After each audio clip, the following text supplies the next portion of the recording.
बात गाय पर जितना कहा जाए उतना ही कम है। शास्त्रों में गाय की अनंत महिमा कही गई है। गाय अवध्य है। इनकी प्रयत्न पूर्वक रक्षा करना हर मनुष्य का परम कर्तव्य है। अहो, कितना दुर्भाग्यशाली है वह मनुष्य जिसने इस धराधाम पर आकर गौ माता का अमृत तुल्य दूध न पिया हो। इस संसार में गौ एक अमूल्य और कल्याणप्रद पशु है।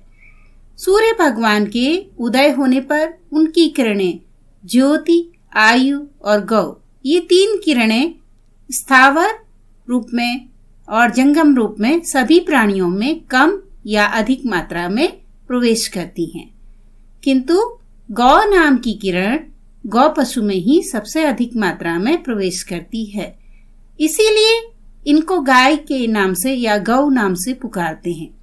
गौ नामक सूर्य किरण की पृथ्वी स्थावर मूर्ति यानी अचल मूर्ति है और गौ पशु रूप में जंगम मूर्ति अर्थात चलायमान रूप में है। इसका मतलब है कि गौ नाम की सूर्य की किरण पृथ्वी रूप में अचल रूप में स्थिर है और चलती फिरते रूप में वह पशु के रूप में गाय की तरह विद्यमान है।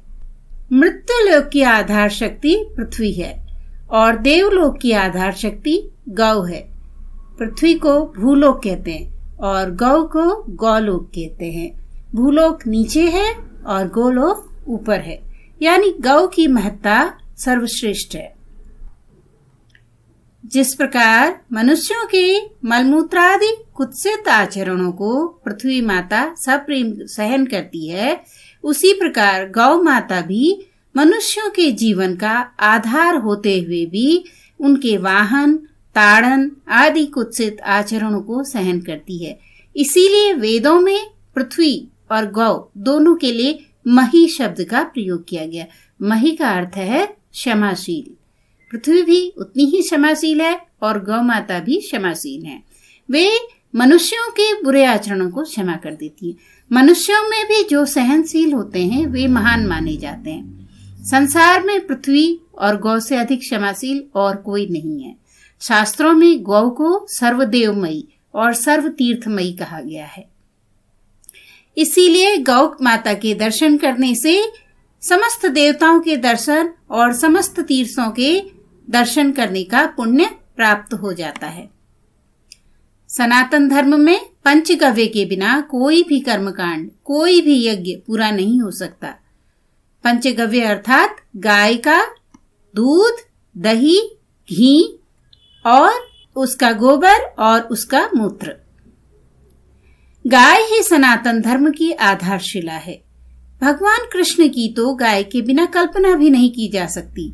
सच तो यह है कि भगवान कृष्ण गौ सेवा के लिए ही धराधाम में प्रकट हुए, क्योंकि धर्म की स्थापना तो वे इच्छा मात्र से ही कर सकते थे, किंतु गौ सेवा का आनंद लेने के लिए ही वे गोकुल पधारे। भगवान के दिव्य लोक का नाम भी गोलोक है। वस्तुतः गाय तो गंगा और गायत्री से भी ऊपर है। गायत्री की माता भी सुरभि कही गई हैं। पृथ्वीलोक पर विद्यमान सभी गायें सुरभि माता की ही प्रतीक हैं और सुरभि माता का ही स्वरूप हैं। देवताओं पर भी कृपा करने वाली सुरभि माता ने समस्त जगत का कल्याण करने के लिए ही अपने स्वरूप गौ माता को पृथ्वीलोक में रहने की आज्ञा दी। सुरभि माता को प्रसन्न करने के लिए इंद्रदेव ने उनकी 4 श्लोकों में सुंदर स्तुति की है। यह स्तुति देवी भागवत में वर्णित है। इस स्तुति का प्रतिदिन पाठ करने से घर में सभी प्रकार की सुख संपत्ति स्थिर रहती है और जीव का कल्याण होता है। नमो दैव्यै महादैव्यै सुरभ्यै च नमो नमः। गवां बीज स्वरूपाय नमस्ते जगदम्बिके। नमो दैव्यै महादैव्यै सुरभ्यै च नमो नमः। गवां बीज स्वरूपाय नमस्ते जगदम्बिके। नमो राधा प्रियाय च पद्मांशाय नमो नमः। नमो कृष्ण प्रियाय च गवां मात्रै नमो नमः। नमो राधा प्रियाय च पद्मांशाय नमो नमः। नमो कृष्णप्रियाय च गवां मात्रै नमो नमः। कल्पवृक्षस्वरूपाय सर्वेषां सततं परे श्रीदाय धनदाय बुद्धिदाय नमो नमः।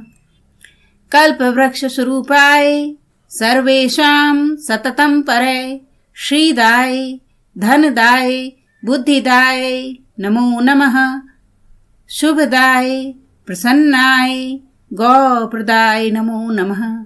यशोदाय कीर्तिदाय धर्मदाय नमो नमः। शुभदाय प्रसन्नाय गौप्रदाय नमो नमः।